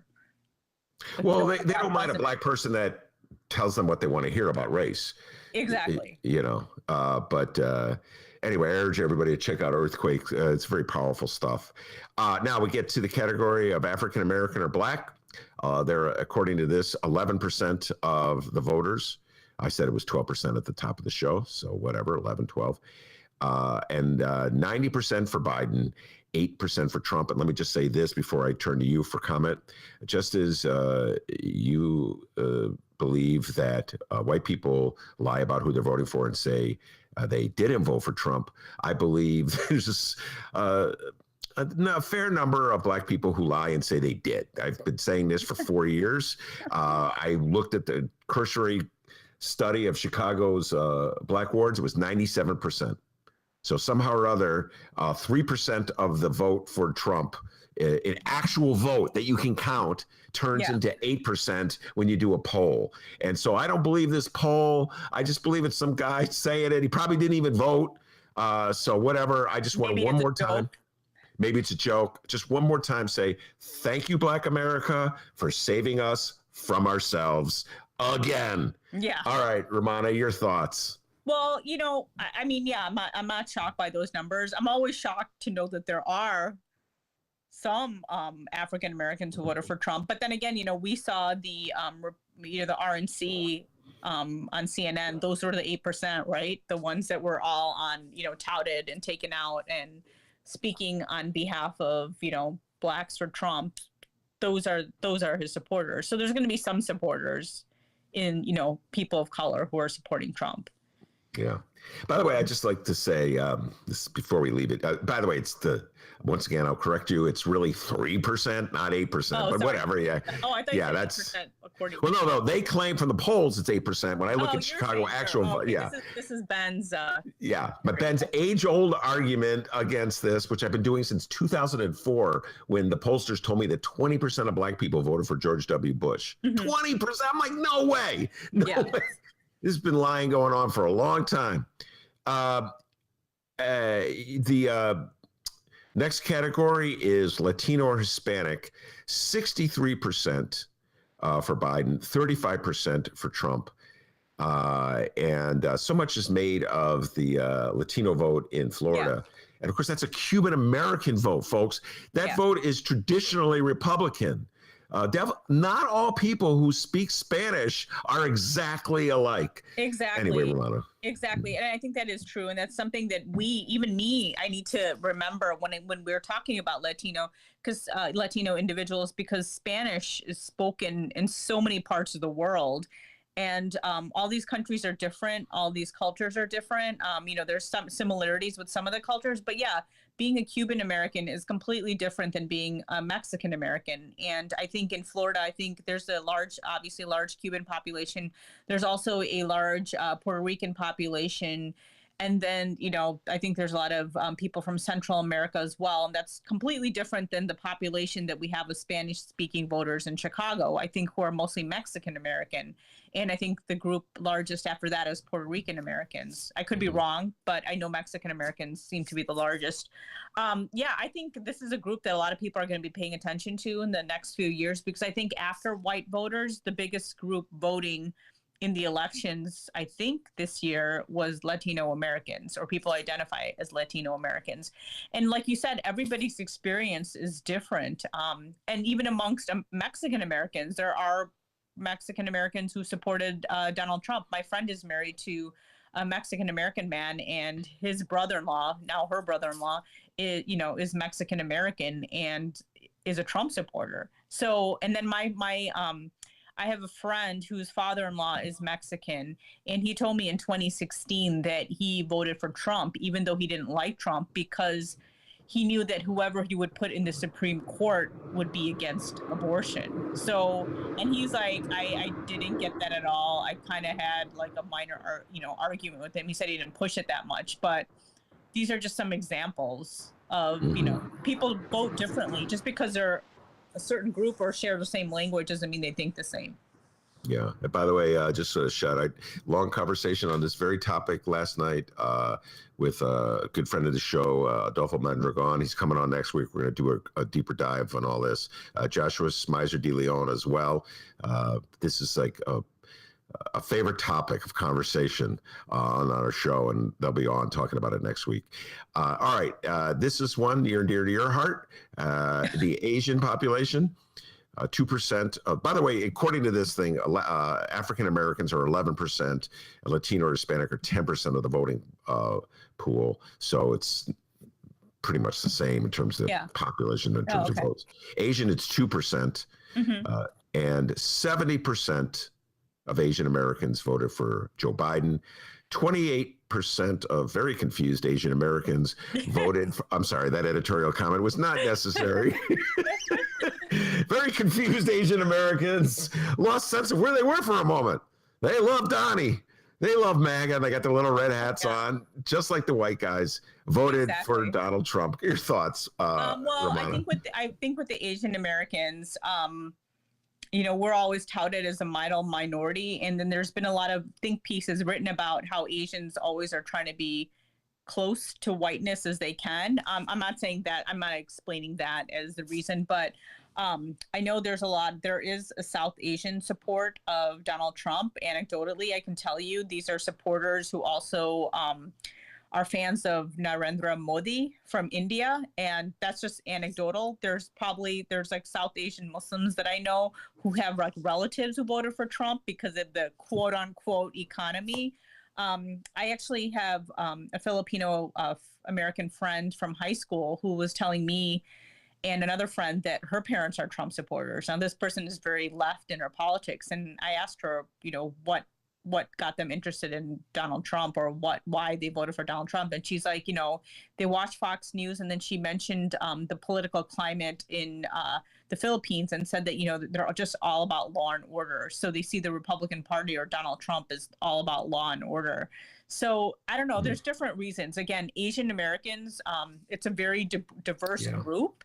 It's not just like, South Asians, we're just one group. There's Chinese, there's Japanese, there's Laotian people, there's people from the Philippines.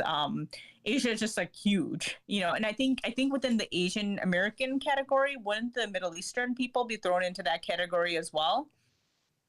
I'm not sure about that. So if they are, I think that's other. But whatever. Oh, maybe that's other. But if they are thrown into that category, there are a lot of people who are Assyrian Americans who are from the Middle East who are Trump supporters. I can tell you that anecdotally. That's definitely true.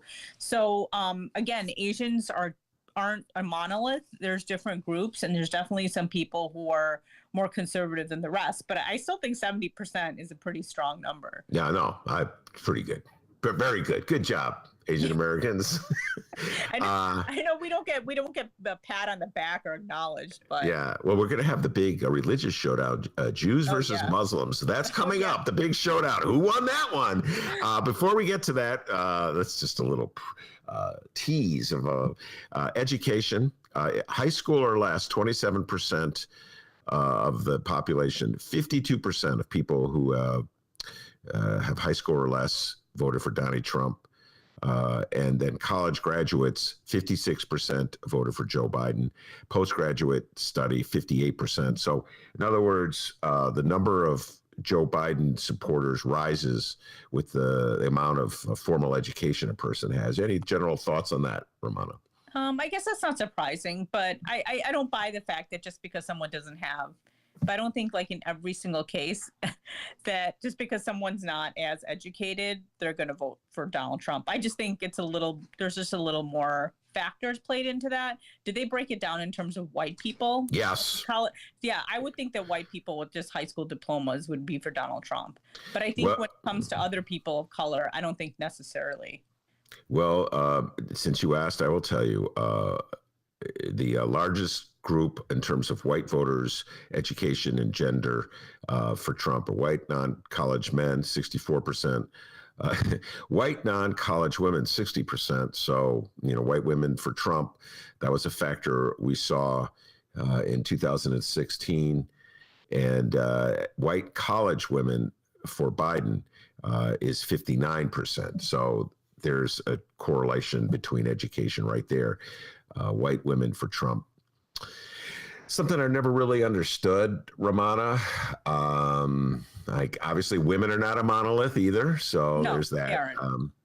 But the guy's an alleged rapist, for crying out loud. All right, whatever. Moving on. But he's the alleged racist. I mean, the alleged rapist with a certain political view. So that doesn't matter then. Yeah, I guess. All right, here in the in the heated battle between Jews and Muslims, Jews are three. It's like two populations that are a fraction of the total population. 3% Jewish vote, 1% Muslim.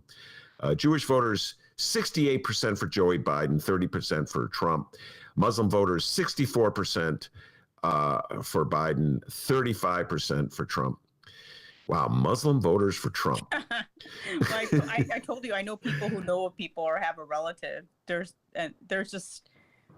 guess there's always some Trump supporter somewhere. They mention the economy, which I don't get, but most Muslims that I know have not voted for Donald Trump. I can tell you that. Well, I do know that in terms of Jewish voters, there's a big split here. And a lot of it has to do with Orthodox Jews versus more secular Jews. Yeah, if you take a look, and if you take a look at the votes out of Chicago, some of the precincts on the northwest side, which are heavily Orthodox Jews, went for Trump. Yeah, just flat out went for Trump. But that means that the overwhelming majority of Jews who are not Orthodox voted for Biden, and that I don't get that. I do. What is the correlation? Is it because of Middle East foreign policy? Well, no, I think that Orthodox Jews are like fundamentalists in their world for anti-abortion. So there's the foreign policy issue on Israel. Donald Trump tried to make a big deal out about that. We moved the embassy to Jerusalem, and he thought that would win over, and I can't believe I just blanked on the baby. Jared Kushner was going around saying, boy, I try to put him out of my mind. I couldn't remember his name at first. I saw the face. I couldn't see. I would say, well, hey, Jews, you should vote for Trump. In fact, Donald Trump himself, try to make it seem like Jews were disloyal if they didn't vote for him. It was like a bizarre, really bizarre appeal. Who are you? You won't even denounce Nazis. So why should any Jew be loyal to you? I don't get that at all. Yeah, I really have issues with Jewish people voting for Donald Trump. He wouldn't even stand up again. There's good people on both sides of this issue, and just in that his stupid, don't get me started here, platinum plan, which somehow or other convinced Ice Cube it was a good idea. I actually read the platinum plan, and one of the things is like, how many pages is the platinum plan? don't worry, it's not hard to read. It's like a comic book. It's 2 pages. Okay. And so I read, so it's not that big a deal that I read it. But in terms of, we're going to get tough. We're going to treat the KKK as a terrorist organization. And then immediately they go, and Antifa. So it's like, why must you denounce Antifa if you're denouncing the KKK? Antifa, it doesn't even exist, Romana. You know, it's like, but nope. If I'm going to say something bad about the KKK, I got to throw somehow or other they're together. So that's why I don't understand why Jews would vote for Donald Trump. Yeah, but I guess the excuse is, you know, I don't know if there's an excuse, or I shouldn't say excuse, but I don't get it either personally. I don't get it either, and I'm sure it's a lot like a lot like Ice Cube. They like they like the tax break. Muslims, I'm sorry, maybe there's some. I don't understand. Muslims for Trump. Yeah. I don't get that. Okay. There was a group in 2016 called Muslims for Trump, and I remember they had a video, and it was being passed around to the different Muslims that I know, and everybody was just kind of laughing at it, and they're like, who are these I'm quoting my friends, are like, who are these losers, you know? And it's the same thing. I mean, we don't even have Donald Trump doesn't even have a Muslim son-in-law, so, and he wants him, he proposed a Muslim ban, but I think a lot of people are similarly for anybody who's Mexican American, and Donald Trump, you know, describing Mexicans as rapists and, you know, murderers. It's the same kind of logic. I think a lot of Muslims are confused as to why anybody that's Muslim would want to vote for Donald Trump. But the only thing I can think is if someone has a lot of money, or they want to, you know, they're one of the quote unquote good Muslims, you know, that a lot of Americans describe when there's someone who's kind of a sellout. So I don't know. I don't get it either. I'm more perplexed by a person of color or a Muslim or a Jewish person who votes for Trump than I am with a white person. I know some of my white friends are like, well, we don't think white people should be voting for Donald Trump either. But listen, a lot of you guys did vote for Donald Trump. So. That's the understatement of the century. That is the understatement of the century. All right. I could go through these categories forever. Let's move on to some local news. You and I spent so much of the last year talking about Smollett Gate and Kim Foxx, the Cook County State's attorney. Well, she won. I don't have the exact numbers in front of me. I think she got 54% of the vote, something like that, which is a landslide compared to Joe Biden. So are we finally done talking about Smollett Gate? Is that finally in the rearview mirror, Romana? No. I think people will still talk about it. I think there's still an interest in the case. Every time we do a story on the case, it blows up on the internet, according to those coworkers who keep tabs on that. And even I, as the editor, sometimes will be like, well, nothing really happened in the case, but I'm kind of pushed by my bosses who say, oh my God, no, these Smollett stories do well online. And I think people still care about it. I think there's nothing wrong with paying attention to it. I personally don't have to watch. I mean, I do personally, I guess, because this is who I am as an editor, but as a news consumer, it's not that compelling to me. But I do want to know what the outcome of the the special prosecution and what exactly happened with the case. I'm interested in knowing the outcome of it. Yeah.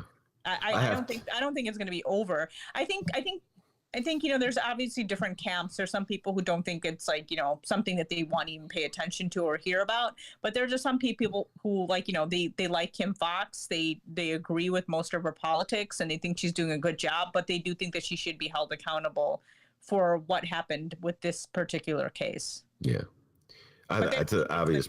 It's not enough for them to not vote for her. That's what I'm. That sums me up. That's where I was. That's exactly where I was. Yeah. I was like, you really blew it on that one, Kim Foxx. I think she just basically was doing a favor for a powerful Democrat. But it's definitely not enough, in my humble opinion, to oust you, particularly when you are making, in my opinion, the strides we need to make towards something resembling criminal justice. So But it was an embarrassment and hurt the cause.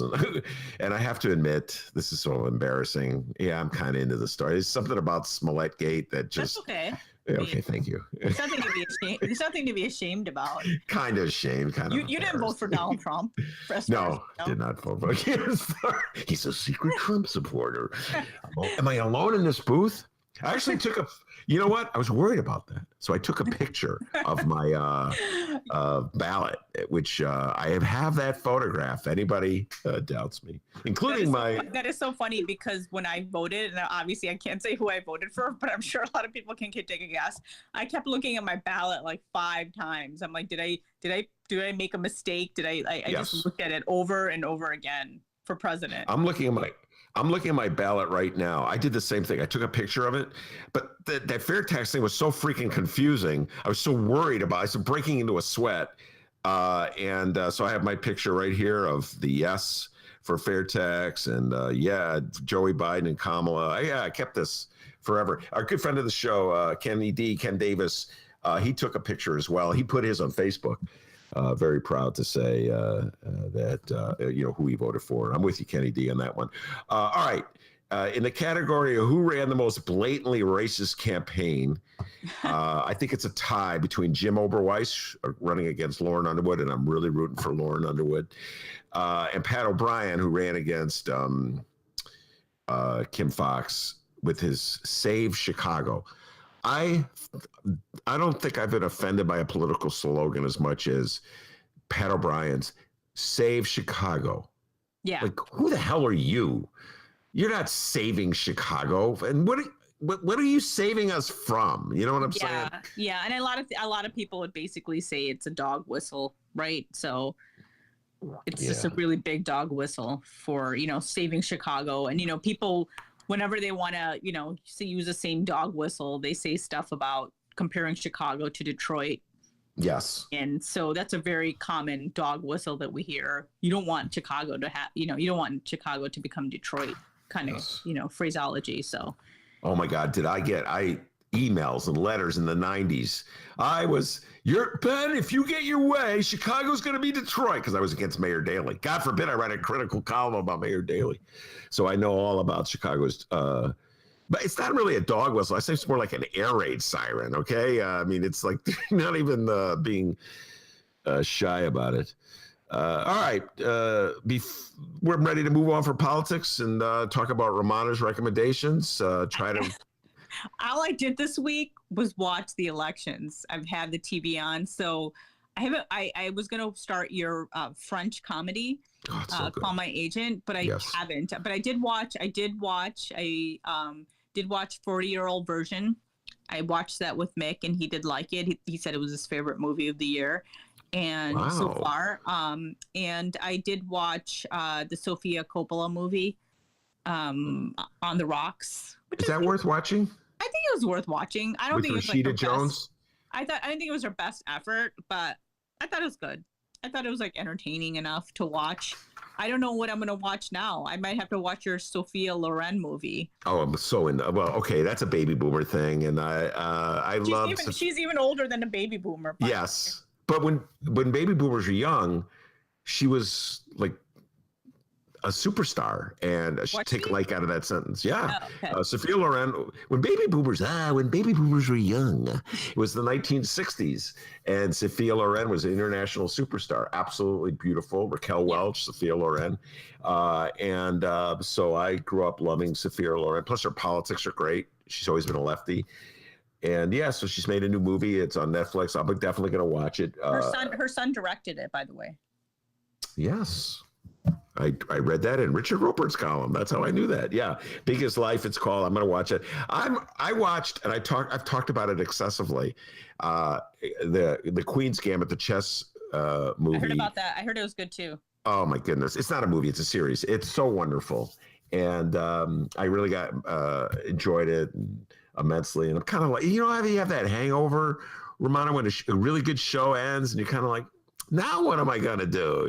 That's kind of where I am right now. Well, I'm like that right now too, but I'm gonna go towards your recommendation. It's gonna be Pose or Call My Agent. So I don't know. Hopefully, I'll start that after. Like I said, I've been just watching election stuff.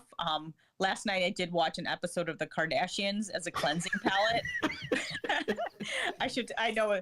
I've been a Kardashian fan, so it's nothing. I'm not embarrassed about or anything like that. But I was telling my friends, I'm like, yeah, I'm gonna go watch The Kardashians, and they do too. Some of them have stopped, and I was like, it's such a stupid show, but it's just like mindless. By the way, did you ever see Ryan Murphy's movie about OJ, his series about OJ? Not there was it's the fictitious, the dramatic version of the OJ. Yeah. David Schwimmer played. Yes. And he played Rob Kardashian. Yeah. Have you seen that? No, I haven't. Oh, well, I enjoyed that immensely. I'm a little embarrassed to say, but he brings in, Ryan Murphy could not resist himself. He brings in the Kardashians as little kids. Oh, they did come into the courtroom during the trial. I did not know that. Yeah, because, I know you're going to laugh at this, but I was watching David Letterman's interview with Kim Kardashian, his new, how he has that series on Netflix. So he has Dave Chappelle, and I think the new season has Kim Kardashian. So I was watching it, and she mentioned, because her mom was friends with Nicole Brown. Nicole Brown, and so her parents were taking sides on this matter, and so he basically brought the kids to watch the trial one day, and the mom was pretty mad about it. Kris Jenner was pretty mad.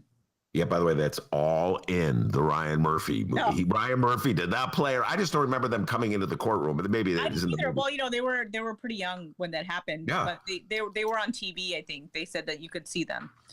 But go ahead. But that's just a fascinating time in history. And now Kim Kardashian's a celebrity. And yeah, I admit I do watch the show. It's Listen, the last season, so. Kardashian credit. The one good thing that Donald Trump did, his criminal justice reform, was based on a phone call or two that he got from Kim Kardashian. So she deserves all the accolades for the one good thing Donald Trump did in 4 years. The one good thing.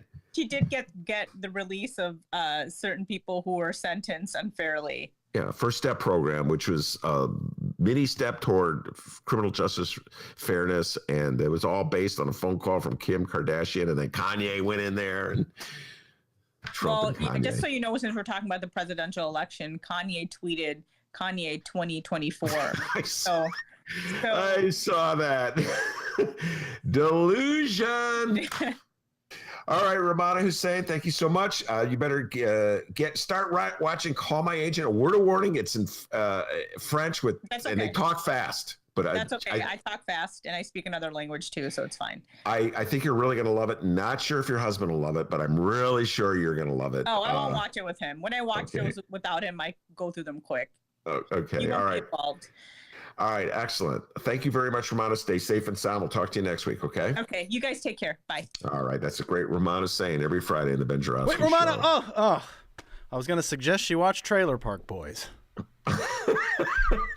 Missed it. I'll make that suggestion for next week. So anyway, any updates, Steve, before we head out the door? I only have one update, and it's on that one election, Illinois, that is still, on Friday, still too close to call. It's time for a final look at our 2020 Illinois election results. Your 2020 Illinois general election results. And I swear to God, if this 14th congressional district battle between Jim Oberweis and Lauren Underwood isn't over by Tuesday, oh my God, we're going to have words. Oh, there's the brown line. All right, as vote counting continues, this comes from the Daily Herald, by the way. As vote counting continues in Illinois, the Republican challenger Jim Oberweis's lead over incumbent Democrat Lauren Underwood in the 14th congressional district race keeps shrinking. Meanwhile, both camps have acknowledged a discovery recount that would allow a losing candidate to examine a percentage of ballots is possible. That data can be used to legally contest the election. I have some more here. With the Associated Press totals updated last Thursday night, Oberweis was ahead 189,489 votes to 188,861, a difference of 268 votes. That's what unofficial results showed. That margin is 88 fewer votes than it was earlier that afternoon, 265 fewer than on Wednesday, and 2,421 fewer than on Election Day. More numbers. Get ready, guys. As of late Thursday, Oberweis, a state senator from Sugar Grove, had less than 50.1% of the vote. Underwood, a first-time congresswoman from Naperville, has more than 49.9%. So it's still going. Yeah, I was so upset when I saw the election results. When was it? Wednesday morning? God, I've lost track of time. And it said 100% of the vote in. So and Oberweis was ahead. Well, 100% is 100%. But apparently it was not really 100%. There was still outstanding vote that they're counting. I don't know how many votes are left to be counted. They're down to 268 difference. There was a story that broke yesterday. Dave Wasserman, who chronicles elections, I think for political. I'm not sure who he works for. But anyway, he had projected that, in his humble opinion, Lauren Underwood would end up being victorious because the outstanding vote is in districts or precincts coming from precincts that supported her. So, that made me feel good for a moment because everybody knows I'm rooting for Lauren Underwood, and everybody knows I think Oberweis ran a very racist campaign, and that he should be ashamed of himself. So yeah, I'm hoping that on Tuesday, D, we'll be reporting. We will not be done with 2020 updates, and that last update will be Lauren Underwood is victorious. But as you pointed out, no matter who prevails, there will be a recount. So this baby's dragging on for a little while. Come on, Underwood. Let's win that election. And hey, when that's all said and done, there's a seat with your name on it over in this bus that we got going on here. You know what I mean, Ben? Yeah, I don't know if Lauren Underwood's got enough problems just getting reelected. I'm not sure she's going to hop on that Michael Joseph Madigan's gotta go bus. By the way, before we go, you on or off, bud? Come on. What's Will Kazardi doing? He's not on this one. No. I'm on the bus right now. Okay, I'm on the bus right now. Okay. Yeah, but let's see where I am on Tuesday. Okay, D, I could do another.